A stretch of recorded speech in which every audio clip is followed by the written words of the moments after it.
you've gotten through this process, and if you talk to a lot of teams, kind of what are you? Go ahead. Sorry, a little blooper here in the corner. Yeah, down at the Senior Bowl, got to talk to every team, all 32. But since then, there's been a handful of teams that reach out. They just want to talk football, try to get a sense of your IQ, your understanding of the game, try to get a feel for your personality. And I've really enjoyed that. I enjoy that part of it. Talking ball with coaches, showing them what I know, how well I've been coached up here at Kentucky. It's a credit to all the coaches and to what we've built here.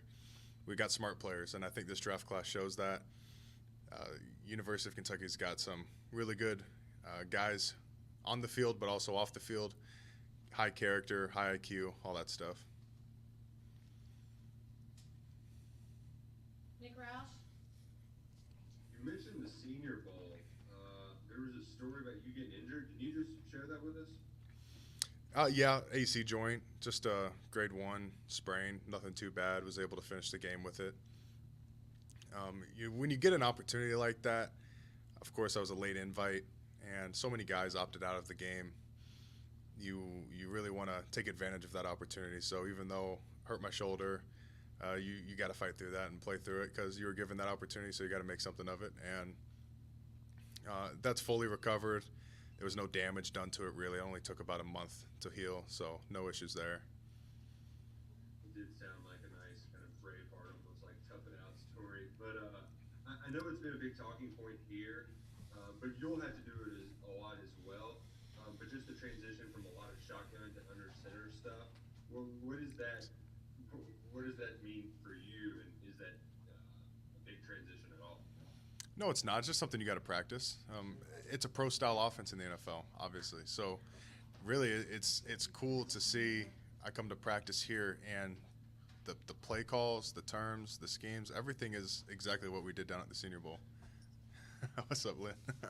He knows what I'm talking about. Oh yeah. It's different. It's different at the next Best level. center in the draft. You hear me? So, no, the undercenter thing isn't a big issue. We practiced it here at Kentucky, even though we didn't do it in the game. So that's not a big issue. None of that stuff is an issue as long as you practice it and just take the coaching and you're able to learn it. John Hale? Drake, this morning, Coach Cohen was telling us that he thought that you would be a perfect fit in an NFL system that really puts a lot on the center, or maybe wants to take some things off a young quarterback. How much do you pride yourself on that part of the game, just that mental aspect of being able to master that part of the position? Yeah, absolutely do. I did here at Kentucky. I took a lot of pride in that, and it's been talked about before, but Coach Schlarman, Coach Grand put a lot of responsibility on the center and on the offensive line in general. But it was our job in the middle to make all the calls, to see the defense, to understand as an offense what we're doing, how we're doing it, why we're doing it. So all those things prepared me for the next level, where it gets even more complicated in the NFL. And if you don't understand the playbook, if you don't understand what's going on, you won't get a chance to play. So that's extremely important. That's one thing I've found. Even down at the Senior Bowl, we had one night to learn part of an offense that they just installed. And you could see the guys who had a high IQ and the guys who didn't, the guys who understood what they were doing.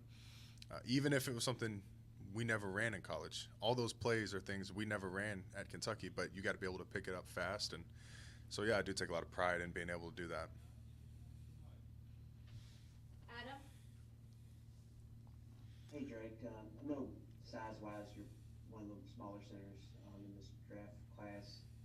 When you speak to teams, what's your selling point to them? Is there a scheme maybe that some of these teams that are talking to you now, is it more outside zone type stuff like Kentucky's going to run with Liam Cohen this year, or is it more power teams with a lot of tight zone type stuff?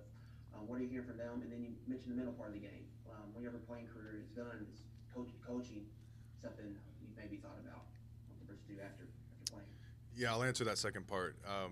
Yeah, absolutely. I love the game. I like being around it. So something involved with football, whether it's coaching, whether it's something in the media even, I would love to try my hand at. But I want to stay involved. And, yeah, teams I'm sure that they wonder about the size deal, but I measured in just a hair under 6'2", and I don't think that's really a concern for them much. I'm sure Big Dog will tell you the same thing, but in terms of the scheme, I think because of what we did at Kentucky with the inside zone, the zone blocking, that's something that appeals to them, being able to do that well. So we'll see whatever they think is the best fit, but I think it's hard to say, it's hard to project that until you're in it, if that makes sense.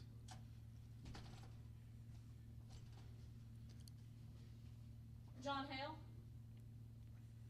Drake, it's been a while since Kentucky's had to worry about breaking in a new center. I'm curious, just what's your scouting report on Quentin Wilson and how prepared do you think he is to kind of take over the job? I want to see him go out and take it. I want to see him assert himself. I want to see him go out and lock it down. And it's going to be a competition, I would bet, between him, Eli, who knows who else. But I know that they're going to try to find the best guy for that spot.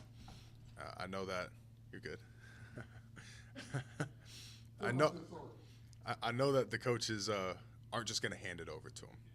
And competition breeds improvement. So those guys are going to compete. They're going to get better. Quentin, I have a lot of faith in him. He's a smart guy, really hard worker, cares about the game, but so do other guys. So it'll be a good competition. I have faith whoever wins it is going to lock it down and hold it really well and perform great. That's a really good offensive line with a really good coach. Lonnie. Yeah, Drake, you said you measured a hair under 6'2", and I remember back when you was in some camps before you even came to UK, where people were taking you lightly and trying to push you around. I know you always hit that attitude, that fighting attitude. You still have that chip on your shoulder. You still play with that chip that you had then, and I guess maybe through most of your college career. Yeah, it's a great question, and you're exactly right. I absolutely still have that chip. I think once you lose that chip, you stop getting better, and you've kind of lost your love for the game. So you got to find something that motivates you. That absolutely motivates me. I wish this Coke was open. But no, I'm okay. But yeah, that's something Coach Schlarman taught us. Find something that motivates you. What drives you? What gives you that reason to compete against everybody else? And size has always been a concern. I think I've proven to them it shouldn't be a concern. Playing so long in the SEC and playing well, and going down to the Senior Bowl and playing well. And I think you've seen guys in the NFL at the center position pave the way for undersized guys because you're starting to see that with zone schemes. They want athletic guys. They want smart guys. They're not so much concerned about the size as they are other intangibles. Anything else for Drake? All right, appreciate you guys. We'll have